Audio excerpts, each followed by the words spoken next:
Très Bon, bien. Je peux commencer? je vous en prie, allez-y. Voilà.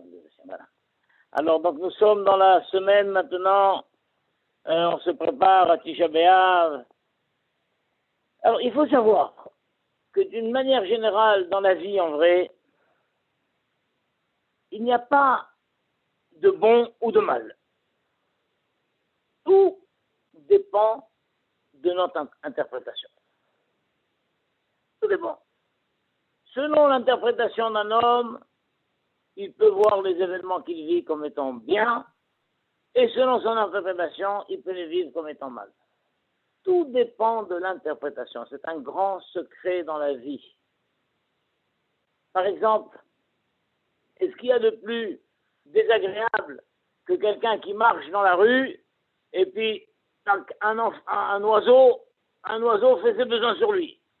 Ah, il reçoit sur la tête, il reçoit sur ses vêtements, et des fois ça tombe mal, le costume sortait du pressing, et des fois il a un rendez-vous, et des fois il n'a pas de mouchoir de quoi s'essuyer la tête.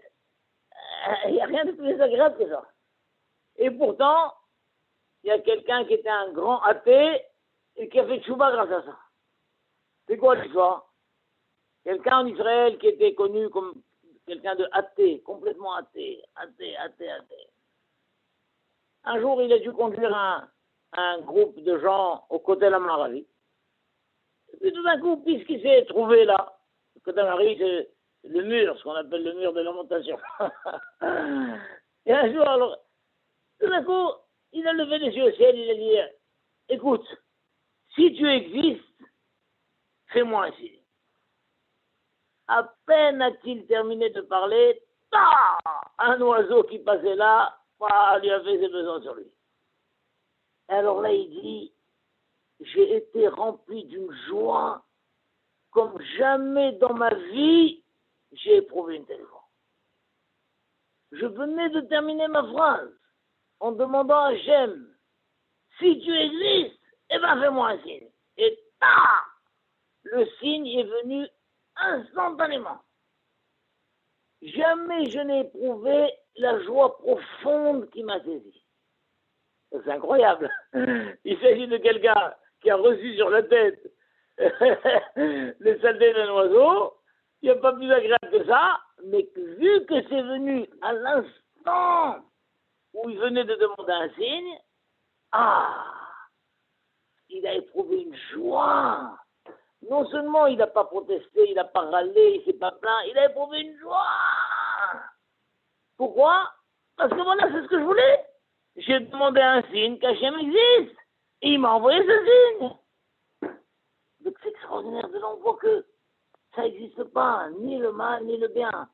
Tout dépend comment tu vis l'événement. Comment tu vis l'événement? Ça veut dire quoi, comment tu vis l'événement?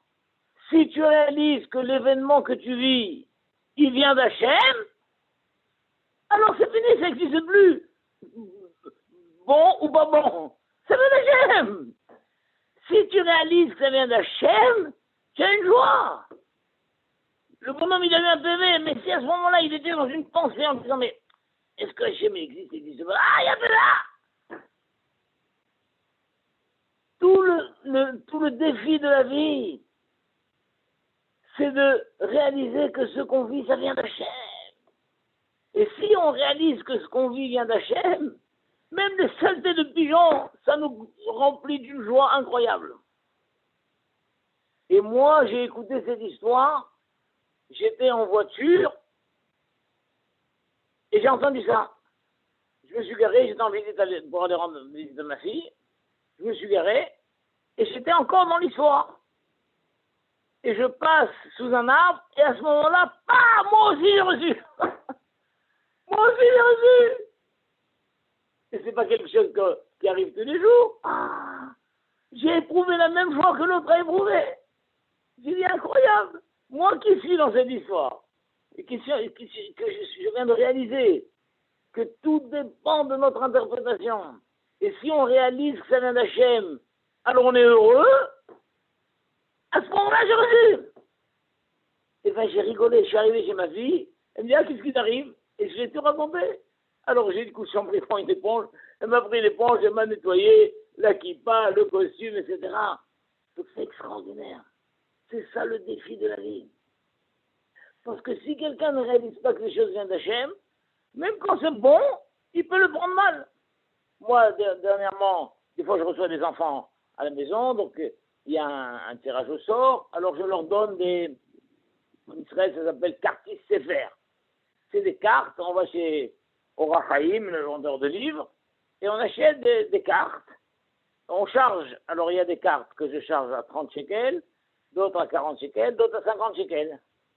Et puis après, au hasard, quoi, donc les enfants, quelqu'un qui répond à une bonne question et tout, alors il pioche une carte. Il pioche une carte. Alors, il y a celui qui pioche une carte, 50 shekels, ah, très content.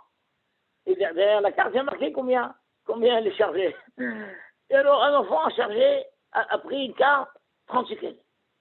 Quand il a pris ça, il a fait la tête, il m'a même pas dit bonjour, même pas dit merci, même pas dit au revoir, il est parti, etc. Quelques temps plus tard, je reçois un coup de fil de la mère. Elle me dit, qu'est-ce qui s'est passé? Excusez-moi, qu'est-ce qui s'est passé? Je dis, pourquoi? Qu'est-ce qu'il y a?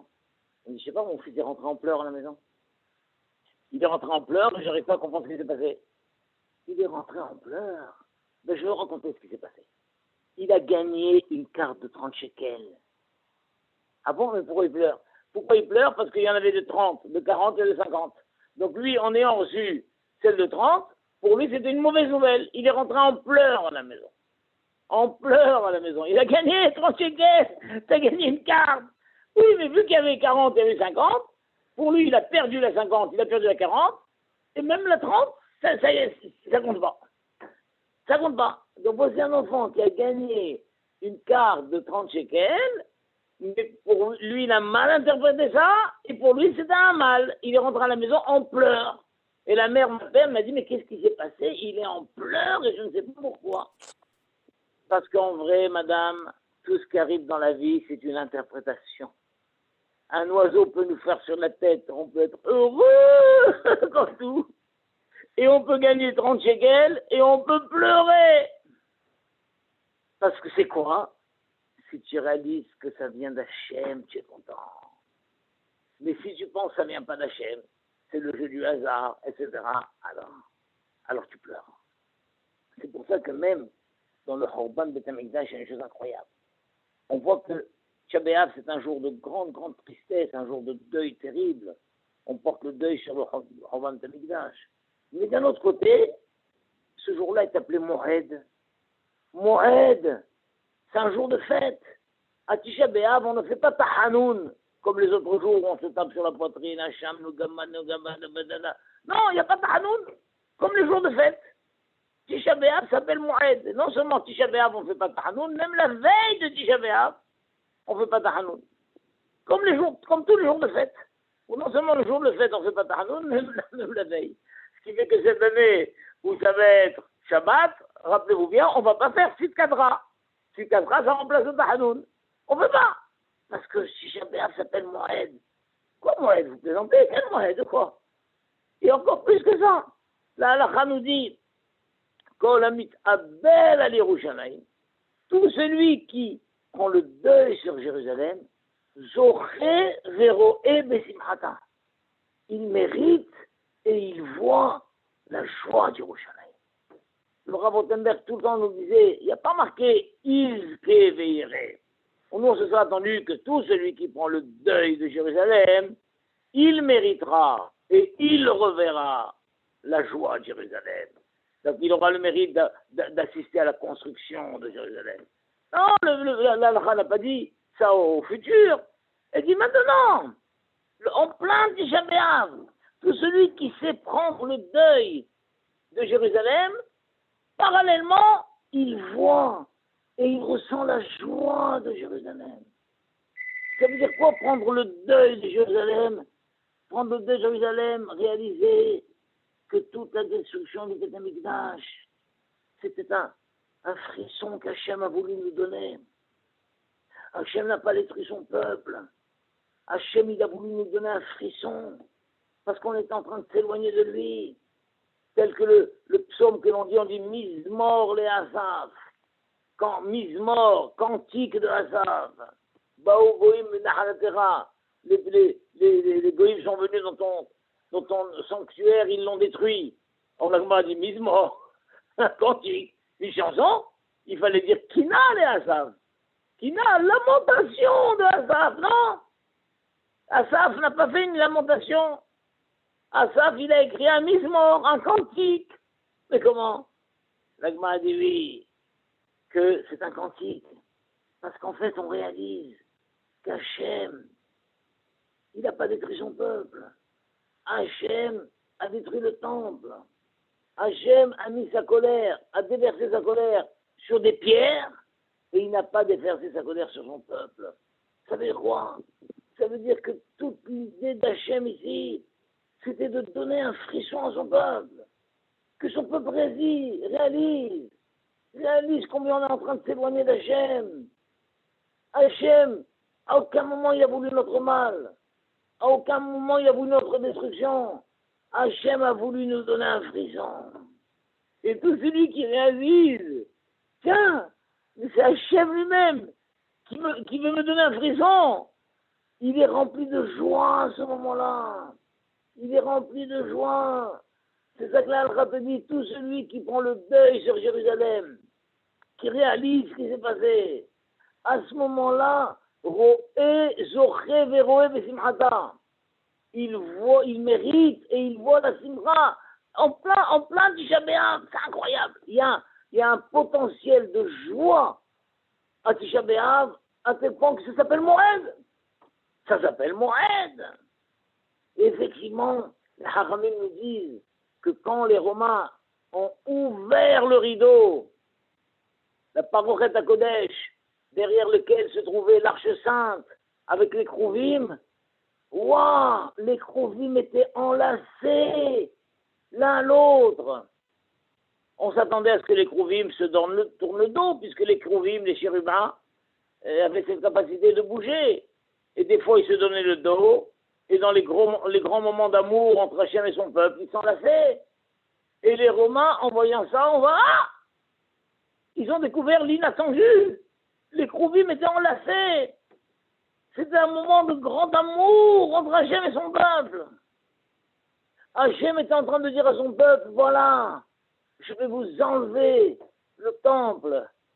Mais ce n'est pas pour votre mal, c'est pour vous réveiller, pour vous faire frissonner. Regardez combien je vous aime, combien vous je vous sauve, vous je vous maintiens. Et donc celui qui prend le deuil de Jérusalem, il voit en même temps la joie extraordinaire qu'il y a dans ce jour-là. Mais celui qui dit, ben non, qu'est-ce que tu veux, c'est du passé, c'est fini, puis c'est la guerre. Et puis c'était l'époque de l'Empire romain, oui, l'Empire romain dominait le monde entier, oui, bien sûr, d'accord? Il a toutes les explications historiques, militaires, pour expliquer ce qui s'est passé. Alors il ne prend pas le deuil de Jérusalem. Alors il ne voit même pas la joie qu'il y a dedans. C'est une commémoration. C'est une commémoration pure et simple. Et puis bon, ça fait tellement longtemps. On ne va pas encore continuer à traîner avec nous ce boulet de canon et c'est fini. À ce moment-là, il ne voit rien. Il ne voit rien, c'est un jour comme les autres. Mais celui qui voit... Donc encore une fois, tu as ici un malheur, tu as ici un drame. Il n'y a pas de drame, il n'y a pas de malheur. Tout dépend de l'interprétation. Tout dépend comme tu le vois. Et c'est quoi le fil conducteur? C'est est-ce que tu vois Hachem dans cet événement ou non? Si tu vois Hachem dans cet événement-là, et c'est pour ça, et c'est ça tout le travail du juif. Le Chazon Ish dit, des fois tu es un bon juif. Tu es un bon juif. Il a fait la prière du matin, après ça, il est parti, il a embrassé le rideau, et il quitte la synagogue, et il dit à Hachem, bye bye, à tout à l'heure. Rendez-vous à Mincha, on se retrouve à Mincha. Il s'en va et il laisse Hachem à la synagogue. Et lui maintenant, il va travailler, il va faire des courses. Des fois, il va acheter une paire de chaussures. Ça lui prend toute la matinée pour acheter une paire de chaussures parce qu'il va d'un magasin à l'autre. Il ne trouve pas le modèle qu'il veut. Il ne trouve pas la taille. Une fois qu'il a trouvé le modèle, il ne trouve pas la bonne taille. Une fois qu'il a trouvé le modèle et la taille, ah, c'est exorbitant, le prix est exorbitant, bah, c'est pas possible, c'est trop cher. Et il va et vient. Hop. Alors, des fois, il a réussi à acheter sa paire de chaussures, des fois, il n'a pas réussi. C'est déjà l'heure de Mincha est arrivé, il revient à Mincha. Et pareil, il fait Mincha, il prie Mincha, il embrasse le rideau, et il se sépare de nouveau d'Hachem, et il dit, bon, à ce soir, pour Avrit. Et il va au travail, il va faire ceci, et le soir, il revient. Le Chazon, il dit, c'est pas un juif, c'est pas ça un juif. Un juif, il ne se sépare pas d'Hachem. Le juif, il a fait Shachrit, il a terminé, il a embrassé ses filines, il a fait encore un pasouk de Perek de Télim, et puis, quand il quitte la synagogue, il dit à Hachem, allez, on y va. On y va. Il prend Hachem avec lui.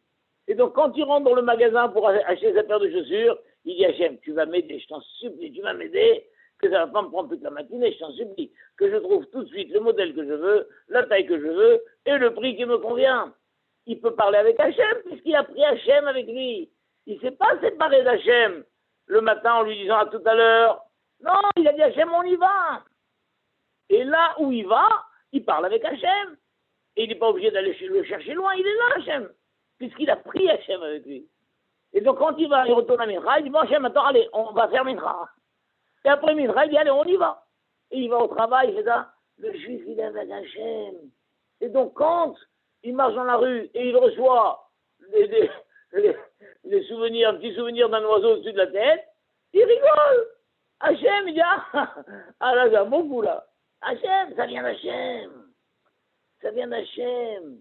Et donc, et quoi qu'il arrive, il peut avoir un PV, il peut avoir ceci, ça vient d'Hachem. Il y a une bonne chose, ça vient d'Hachem. Tout vient d'Hachem. Mais si tu ne réalises pas que ça vient d'Hachem, même le cadeau, même la bonne nouvelle, ne te remplit pas de joie. Mais quand quelqu'un réalise que ça vient d'Hachem, et donc ce monsieur qui était athée complètement, il a demandé à Hachem, si tu existes, fais-moi un signe. Et il a reçu immédiatement, il a été rempli d'une joie. Il dit une joie comme il n'a jamais connu une telle joie dans sa vie. Et évidemment, il a fait tchouva. Aujourd'hui, c'est un grand bal tchouva. C'est un grand bal tchouva. C'est une chose extraordinaire. Alors une fois, le Rav Steinman, à l'âge de 104 ans, il était à l'hôpital. Alors le docteur lui a dit, Rav, vous savez que vous vivez par miracle. C'est-à-dire, il était tellement menu, tellement fragile, là. Vous savez, 104 ans, vous savez que vous vivez par miracle. Et le Rav lui a dit, ah bon? Et toi? Tu vis pas par miracle? Et toi, tu vis pas par miracle? Ça veut dire quoi ça? Vous vivez par miracle? Pourquoi? Parce que j'ai 104 ans et toi qui as 50 ans, tu es en pleine forme, et toi tu ne vis pas par miracle? Il a dit, toi aussi tu vis par miracle. Ça c'est le juif. Ça c'est le juif. Ça n'existe pas que moi je vis par miracle et toi tu vis naturellement. Ah, vous vivez par miracle. Et toi tu vis par miracle, toi aussi tu vis par miracle. Alors ce docteur, qui était très impressionné, alors une fois il a amené son frère. Il a dit, ah, j'ai mon frère qui est un grand professeur, un grand biologiste, un grand chercheur. Voilà, je voudrais qu'il vous rencontre. Et donc le grand professeur, dès qu'il est arrivé, il a dit à Rav Steinman, j'ai cherché Dieu dans toutes mes expériences, je ne l'ai pas trouvé. Alors Rav Steinman, en rigolant, lui a dit, cherche-le dans ton ventre. Pardon? Il dit, Dieu n'est pas quelque chose de matériel qu'on peut découvrir avec des microscopes. Observe simplement ton ventre. Observe ton système digestif. Tu verras que Dieu, il est partout. Observe. Ton ventre témoigne de son créateur. De même qu'un beau costume témoigne du beau couturier qu'il a fait. Alors ton ventre témoigne du créateur qu'il a fait. Qu'est-ce que tu cherches dans les microscopes? Tu le cherches? Cherche dans ton ventre. Et ça, c'est le juif. Ça, c'est la Emouna Pshuta. Ça, c'est le juif. Et c'est pour ça que Ishaïa, avant la destruction du temple, il a prophétisé une longue période sur 4 rois. Il a prophétisé, il a parlé, il a conjurer les Juifs de faire tchouva, etc. Et à un moment, il a poussé ce cri tragique. Il a dit, Mi barchem, olech hashechim, qui parmi vous, qui va dans l'obscurité, d'un galop qui ne voit aucune lumière dans sa vie, alors il doit iftah bashem, vishahem belokav. Alors le juif doit mettre sa confiance en Hachem et il doit s'appuyer sur son Dieu. On voit que les deux termes sont utilisés, Hachem et Elohim. Le Rav vous expliquer que Hachem, ça désigne le fait que tout ce qui existe vient de Dieu. Rien ne peut exister s'il ne vient pas de Dieu. Toute existence, quel que soit un grain d'herbe, toute existence, un grain de poussière, toute existence, quelle qu'elle soit, ne peut venir que de Dieu.